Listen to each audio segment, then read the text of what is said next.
ಎಲ್ಲ ಆತ್ಮೀಯ ವಿದ್ಯಾರ್ಥಿಗಳನ್ನ ಮತ್ತೊಮ್ಮೆ ಕೌಟಿಲ್ಯ ಅರ್ಥಶಾಸ್ತ್ರ ವೇದಿಕೆಗೆ ತಮ್ಮೆಲ್ಲರನ್ನ ಸ್ವಾಗತವನ್ನ ಮಾಡುತ್ತಾ, ಆತ್ಮೀಯ ವಿದ್ಯಾರ್ಥಿಗಳೇ, ಇವತ್ತಿನ ತರಗತಿಯೊಳಗ ನಾವು ಸಂಖ್ಯಾಶಾಸ್ತ್ರ ಅಂದರೇನು, ಸಂಖ್ಯಾಶಾಸ್ತ್ರದ ಪರಿಚಯ ಮತ್ತು ಸಂಖ್ಯಾಶಾಸ್ತ್ರದ ವಿಧಗಳ ಬಗ್ಗೆ ಚರ್ಚೆಯನ್ನ ಮಾಡೋಣ. ವಿಡಿಯೋನ ಕೊನೆ ತನಕ ಸ್ಕಿಪ್ ಮಾಡದೆ ನೋಡಿ. ವಿಡಿಯೋ ಇಷ್ಟ ಆತಂತಂದ್ರ ಲೈಕ್ ಅನ್ನ ಮಾಡ್ರಿ. ಬನ್ನಿ ತರಗತಿಯನ್ನ ಪ್ರಾರಂಭವನ್ನ ಮಾಡೋಣ. ಇಲ್ಲಿ ನೋಡಿ ವಿದ್ಯಾರ್ಥಿಗಳೇ, ಸಂಖ್ಯಾಶಾಸ್ತ್ರ ಎಂಬ ಪದವು ಸಂಸ್ಕೃತ ಭಾಷೆಯಿಂದ ಬಂದಿದೆ. ಇನ್ನೊಂದು ಕಡೆ ಇಂಗ್ಲಿಷ್ ಭಾಷೆಯಿಂದ ಬಂದಿದೆ. ಎರಡೂ ಅರ್ಥವನ್ನ ನಾವಿಲ್ಲಿ ಕ್ಲಿಯರ್ ಅನ್ನ ಮಾಡೋಣ. ಸಂಸ್ಕೃತ ಭಾಷೆಯಿಂದ ಬಂದಿದ್ದು, ಇಲ್ಲಿ ಸಂಖ್ಯೆ ಅಂದ್ರ ಅಂಕೆ ಅಥವಾ ಸಂಖ್ಯೆ ಎಂಬ ಅರ್ಥವನ್ನ ಕೊಡ್ತದ. ಶಾಸ್ತ್ರ ಅಂದ್ರ ವಿಜ್ಞಾನ ಮತ್ತು ಶಾಸ್ತ್ರ ಅಂತೇಳಿ ಅರ್ಥವನ್ನ ಕೊಡುವಂತ ಕೆಲಸವನ್ನ ಮಾಡ್ತದ.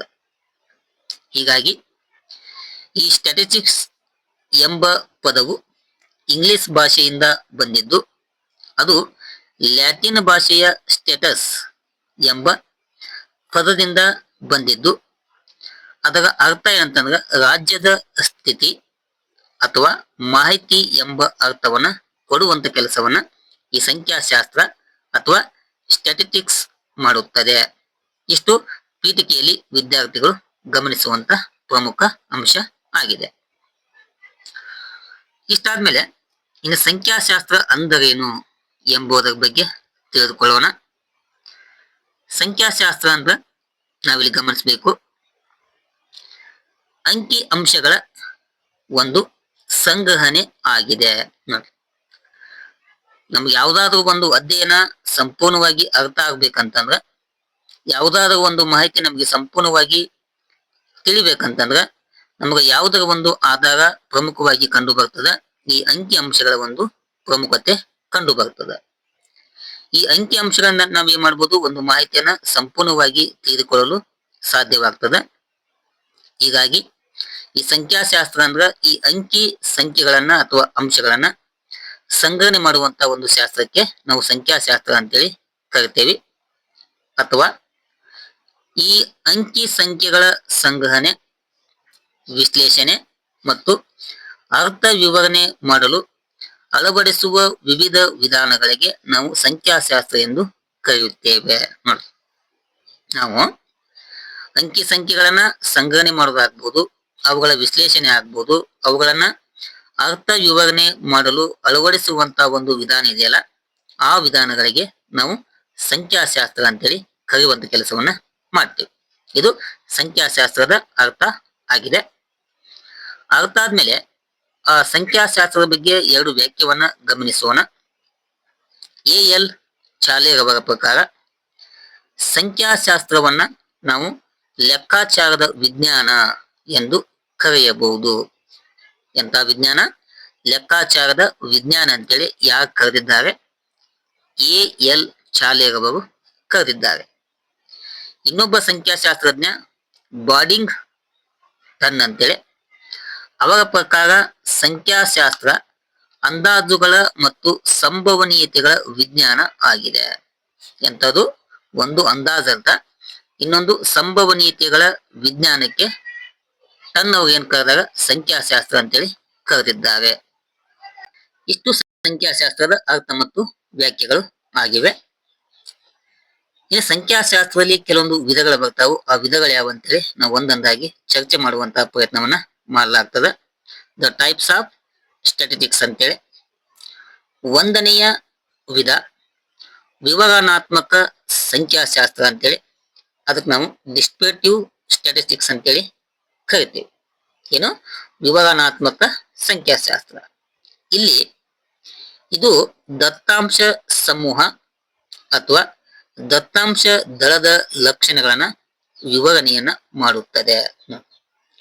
ಈ ವಿವರಣಾತ್ಮಕ ಸಂಖ್ಯಾಶಾಸ್ತ್ರ ಏನ್ ಮಾಡ್ತದ? ಒಂದು ದತ್ತಾಂಶಗಳ ಸಮೂಹವನ್ನ ಒಳಗೊಂಡಿರ್ತದ. ಆ ಸಮೂಹದಲ್ಲಿ ಒಳಗೊಂಡಿರುವಂತ ಏನ್ ಲಕ್ಷಣಗಳಿರ್ತಾವಲ್ಲ, ಆ ಲಕ್ಷಣಗಳ ಬಗ್ಗೆ ವಿವರಣೆ ಮಾಡುವಂತ ಒಂದು ಸಂಖ್ಯಾಶಾಸ್ತ್ರಕ್ಕೆ ನಾವು ವಿವರಣಾತ್ಮಕ ಸಂಖ್ಯಾಶಾಸ್ತ್ರ ಅಂತೇಳಿ ಕರಿತೀವಿ.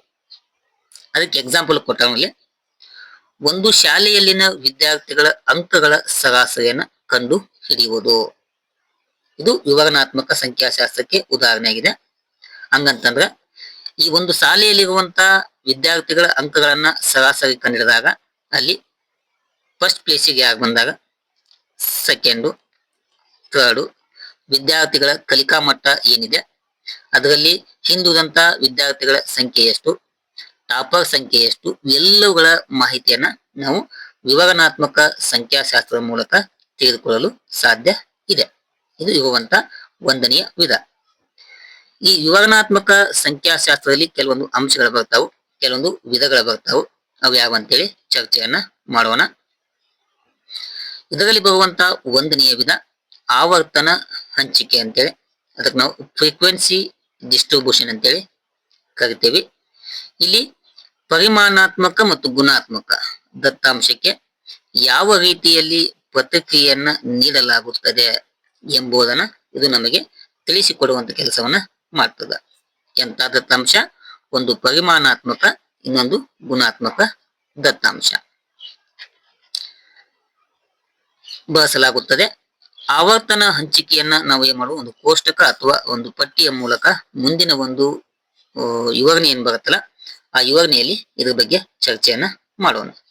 ಈಗ ಎರಡನೇದು ಮಧ್ಯಮ ಪ್ರವೃತ್ತಿ ಅಂತೇಳಿ, ಅದಕ್ಕೆ ಸೆಂಟ್ರಲ್ ಟೆಂಡೆನ್ಸಿ ಅಂತ ಕರಿತೀವಿ. ಇದು ಬರುವಂತ ಎರಡನೆಯ ವಿಧ ಆಗಿದೆ. ಈ ಮಧ್ಯಮ ಪ್ರವೃತ್ತಿಯು ದತ್ತಾಂಶ ಹಂಚಿಕೆಯ, ಇದು ಅಂತ ಆಗಬೇಕಿತ್ತು, ಹಂಚಿಕೆಯ ಕೇಂದ್ರವನ್ನ ಪ್ರತಿಬಿಂಬಿಸುವ ಏಕಮಾತ್ರ ಮೌಲ್ಯವನ್ನ ಉಪಯೋಗಿಸುವ ದತ್ತಾಂಶ ಸಮೂಹದ ವಿವರಣಾತ್ಮಕ ಸಾರಾಂಶವನ್ನ ಒಳಗೊಳ್ಳುತ್ತದೆ. ಓಕೆನಾ? ಅದರಲ್ಲಿ ಪ್ರಮುಖವಾಗಿ ಏನ್ ಬರ್ತಾವು, ಒಂದು ಸರಾಸರಿ ಅಂತ ಬರ್ತದೆ, ಮಧ್ಯಾಂಕ ಮತ್ತು ಬಹುಲಕ ಅಂತೇಳಿ ಮೂರು ವಿಧಗಳು ಬರ್ತಾವೆ. ಅವುಗಳ ಬಗ್ಗೆ ಮುಂದಿನ ತರಗತಿಯೊಳಗೆ ಸಂಪೂರ್ಣವಾಗಿ ಈ ಸರಾಸರಿ, ಮಧ್ಯಾಂಕ ಮತ್ತು ಬಹುಲಕರ ಬಗ್ಗೆ ಸಂಪೂರ್ಣವಾಗಿ ಚರ್ಚೆಯನ್ನ ಮಾಡಲಾಗ್ತದೆ. ಇದು ಬರುವಂತ ಎರಡನೆಯ ಪ್ರಮುಖವಂತ ಭಾಗವಾಗಿದೆ. ಇನ್ನು ವಿವರಣಾತ್ಮಕ ಅಂಕಿಅಂಶದಲ್ಲಿ ಬರುವಂತ ಮೂರನೇ ವಿಧ ವ್ಯತ್ಯಾಸನೀಯತೆ ಅಥವಾ ಚದುರುವಿಕೆ. ಇದು ಬರುವಂತ ಮೂರನೆಯ ಪ್ರಮುಖವಂತ ವಿಧ ಆಗಿದೆ. ವ್ಯತ್ಯಾಸನೀಯತೆಯು ಮಾಪನವು ನಮೂನೆ ಒಂದರಲ್ಲಿ ಅಂಕಗಳ ವಿಸ್ತಾರ, ವ್ಯತ್ಯಾಸ ಮತ್ತು ವಿಚಲನೆಯನ್ನ, ಅಂದರೆ ಯಾವುದೇ ಒಂದು ಮಾಪನದ ಫಲಿತಾಂಶವು ಸರಾಸರಿಯಿಂದ ಭಿನ್ನವಾಗಿರುವ ಪ್ರಮಾಣವನ್ನ ನಾವು ಸ್ಟ್ಯಾಂಡರ್ಡ್ ಡಿವಿಯೇಷನ್ ಅಂತೇಳಿ ಅದರ ಮೂಲಕ ಗುರುತಿಸುವಂತ ಕೆಲಸವನ್ನ ನಾವಿಲ್ಲಿ ಮಾಡಲಾಗ್ತದೆ. ಅವುಗಳನ್ನ ನಾವು ಗುರುತಿಸಲು ನಾವಿಲ್ಲಿ ವಿಸ್ತಾರದ ಮೂಲಕ ಕಂಡಿಡ್ತೀವಿ, ವ್ಯತ್ಯಾಸದ ಮೂಲಕ ಕಂಡಿಡ್ತೀವಿ, ಆಮೇಲೆ ವಿಚಲನೆಗಳ ಮೂಲಕ ಕಂಡುಹಿಡಿಯುವಂತ ಕೆಲಸವನ್ನ ಮಾಡ್ತೀವಿ. ಇದರ ಬಗ್ಗೆ ಸಂಪೂರ್ಣವಾಗಿ ಮುಂದಿನ ತರಗತಿಯಲ್ಲಿ ಒಂದು ವಿಡಿಯೋನ ಮಾಡಲಾಗ್ತದೆ. ಇದ್ರ ಬಗ್ಗೆ ಮತ್ತೆ ಒಂದು ವಿಡಿಯೋ ಇದ್ರ ಬಗ್ಗೆ ಸಂಪೂರ್ಣವಾಗಿ ಸ್ಪೆಸಿಫಿಕ್ ಆಗಿ ವಿಡಿಯೋನ ಮಾಡುವುದರ ಮೂಲಕ ಈ ಒಂದು ಮಾಹಿತಿನ ತಿಳಿಸುವಂತ ಕೆಲಸವನ್ನ ಮಾಡಲಾಗ್ತದೆ. ಇದು ಬರುವಂತ ಮೂರನೆಯ ಪ್ರಮುಖವಂತ ವಿಧ ಆಗಿದೆ. ಇದು ಬರುವಂತ ಎರಡನೆಯ ಪ್ರಮುಖವಂತ ವಿಧ ನಿಗಣಾತ್ಮಕ ಅಂಕಿಅಂಶಗಳಂತೇಳಿ. ಇದು ಬರುವಂತ ಎರಡನೆಯ ವಿಧ ವಿಸ್ತಾರವಾದ ಮೊತ್ತದಲ್ಲಿ ಪ್ರತಿನಿಧಿಕ ಮಾದರಿಯನ್ನ ಆಧರಿಸಿದೆ ದೊಡ್ಡ ಗುಂಪಿನ ದತ್ತಾಂಶವೊಂದರ ಬಗೆಗೆ ಮುಂದಿನದನ್ನ ಊಹೆ ಮಾಡಿಕೊಳ್ಳಲು ನಿಗಣಾತ್ಮಕ ಅಂಕಿಅಂಶಗಳು ಅಧ್ಯಯನ ಮಾಡಬೇಕಾಗುತ್ತದೆ. ನೋಡಿ, ಮುಂದೆ ಆಗುವಂತ ಮಾಹಿತಿಯನ್ನ ಊಹಿಸಿಕೊಳ್ಳಲು ನಮ್ಗೆ ಎಂತ ಅಂಕಿಅಂಶ ಬೇಕಾಗ್ತದೆ, ಈ ನಿಗಣಾತ್ಮಕ ಅಂಕಿಅಂಶಗಳು ಬೇಕಾಗ್ತವೆ. ಇದರ ನಮ್ಮ ಮೂಲಕ ನಾವು ಏನ್ ಮಾಡ್ಬೋದು, ವಾಸ್ತವ ಸಂಗತಿಯನ್ನ ತೆಗೆದುಕೊಂಡು ಮುಂದೆ ಆಗುವಂತ ಘಟನೆಗಳನ್ನ ಅಧ್ಯಯನವನ್ನ ಮಾಡಬಹುದು. ಇಲ್ಲಿ ನೋಡ್ರಿ, ನಿಗಣಾತ್ಮಕ ಅಂಕಿಅಂಶಗಳು ವಾಸ್ತವ ಸಂಗತಿಗಳನ್ನ ತಿಳಿಸುವ ಬದಲು ಮುಂದಿನ ಘಟನೆಯನ್ನ ಕೇವಲ, ನೋಡಿ, ಇದು ವಾಸ್ತವ ಸಂಗತಿಗಳನ್ನ ತಿಳಿಸುವ ಬದಲು ಮುಂದೆ ಆಗುವಂತ ಘಟನೆಗಳನ್ನ ಕೇವಲ ಊಹಿಸಿಕೊಳ್ಳುವುದರಿಂದ ಅವುಗಳಿಂದ ದೊರೆತ ಫಲಿತಾಂಶಗಳು ಸಂಭವನೀಯತೆಯ ರೂಪದಲ್ಲಿ ಕಂಡು ಬರ್ತದ. ಮುಂದೆ ಆಗುವಂತ ಘಟನೆಯನ್ನ, ಮುಂದೆ ಸಂಭವಿಸುವಂತ ಅವಘಡವನ್ನ ಅಥವಾ ದತ್ತಾಂಶಗಳನ್ನ ನಾವು ಮುಂಚಿತವಾಗಿ ಏನ್ ಮಾಡ್ಬೋದು, ಊಹಿಸಿಕೊಳ್ಳಲು ನಮಗೆ ಸಾಧ್ಯತೆ ಆಗ್ತದ. ಓಕೆನಾ. ಹೀಗಾಗಿ ಈಗ ಈ ನಿಗನಾತ್ಮಕ ಅಂಕಿಅಂಶಗಳಲ್ಲಿ ಪ್ರಮುಖವಾಗಿ ಕೆಲವೊಂದು ವಿಧಗಳನ್ನ ಕಾಣಬಹುದು. ನಾವು ಯಾವಂತೇಳಿ ಮುಂದೆ ಅಲ್ಲಿ ಚರ್ಚೆಯನ್ನ ಮಾಡೋಣ. ಒಂದು, ಹೂವದ ಪರೀಕ್ಷೆ ಅಂತೇಳಿ ನಾವು ಕಲ್ಪನೆ ಪರೀಕ್ಷೆ ಅಂತೇವಲ್ಲ, ಅದಕ್ಕೆ ಹೂವಿ ಅಂತ ಕರಿತೀವಿ. ಮಾದರಿಗಳನ್ನ ಬಳಸುವ ಮೂಲಕ ಸಂಪೂರ್ಣ ಮೊತ್ತವನ್ನ ಹೋಲಿಕೆ ಮಾಡುವ ಅಥವಾ ಚಲಕಗಳ ನಡುವಿನ ಸಂಬಂಧಗಳನ್ನ ನಿರ್ಣಯಿಸಲು ಇದನ್ನ ಬಳಸಲಾಗುತ್ತದೆ. ನಾವೇನ್ ಮಾಡ್ತೀವಿ, ಸಂಪೂರ್ಣ ಮೊತ್ತವನ್ನ ಹೋಲಿಕೆ ಮಾಡುವ ಮತ್ತು ಚಲಕಗಳ ನಡುವಿನ ಸಂಬಂಧವನ್ನ ನಿರ್ಣಯಿಸಲು ಇಂತಹ ಒಂದು ಪರೀಕ್ಷೆಯನ್ನ ಮಾಡಲಾಗ್ತದೆ. ಸೆಕೆಂಡ್ ಒನ್, ರಹಸ್ಯ ಮಧ್ಯಂತರ ಅಂತೇಳಿ. ಇದು ಯಾವುದೇ ಒಂದು ಪರಿಮಾಣಕ್ಕೆ ಮಧ್ಯಂತರ ಅಂದಾಜನ್ನ ನಿರ್ಣಯಿಸಲು ಅಂಕಿ ಅಂಶದಲ್ಲಿ ವ್ಯತ್ಯಾಸನೀಯತೆಯನ್ನ ಗಮನಿಸುವ ವಿಧಾನವಾಗಿ ಕಂಡು ಬರ್ತದೆ. ಇದು ಎರಡನೆಯ ವಿಧ ಆಗಿದೆ. ಥರ್ಡ್ ಒನ್, ಹಿಂಚಲನೆಯ ವಿಶ್ಲೇಷಣೆ ಅಂತೇಳಿ. ಇದು ಸ್ವತಂತ್ರ ಚಲಕ ಮತ್ತು ಅವಲಂಬಿತ ಚಲಕಗಳ ನಡುವಿನ ಸಂಬಂಧವನ್ನ ತಿಳಿಸುವಂತ ಕೆಲಸವನ್ನ ಮಾಡ್ತದ. ಉದಾಹರಣೆಗೆ A is equal to B of X ಅಂತಂದ್ರೆ ಈ ಎ ಎಕ್ಸ್ ಮತ್ತು ಎ ನಡುವಿನ ಸಂಬಂಧವನ್ನ ತಿಳಿಸುವಂತ ಒಂದು ಕೆಲಸವನ್ನ ಇದು ಮಾಡ್ತದ. ಓಕೆನಾ. ಇಷ್ಟು ವಿದ್ಯಾರ್ಥಿಗಳೇ ಸಂಖ್ಯಾಶಾಸ್ತ್ರ ಅಂದರೇನು, ಸಂಖ್ಯಾಶಾಸ್ತ್ರದ ವ್ಯಾಖ್ಯೆಗಳು ಮತ್ತು ಸಂಖ್ಯಾಶಾಸ್ತ್ರದಲ್ಲಿ ಬರುವಂತಹ ಪ್ರಮುಖ ವಿಧಗಳ ಬಗ್ಗೆ ಚರ್ಚೆಯನ್ನ ಮಾಡಲಾಗಿದೆ. ಮುಂದಿನ ತರಗತಿಯಲ್ಲಿ ಸಂಖ್ಯಾಶಾಸ್ತ್ರದ ಕಾರ್ಯಗಳು ಮತ್ತು ಸಂಖ್ಯಾಶಾಸ್ತ್ರದ ಮಹತ್ವದ ಬಗ್ಗೆ ಮಾಹಿತಿಯನ್ನ ಕಲೆ ಹಾಕುವಂತ ಕೆಲಸವನ್ನ ಮಾಡಲಾಗ್ತದೆ. ಓಕೆನಾ.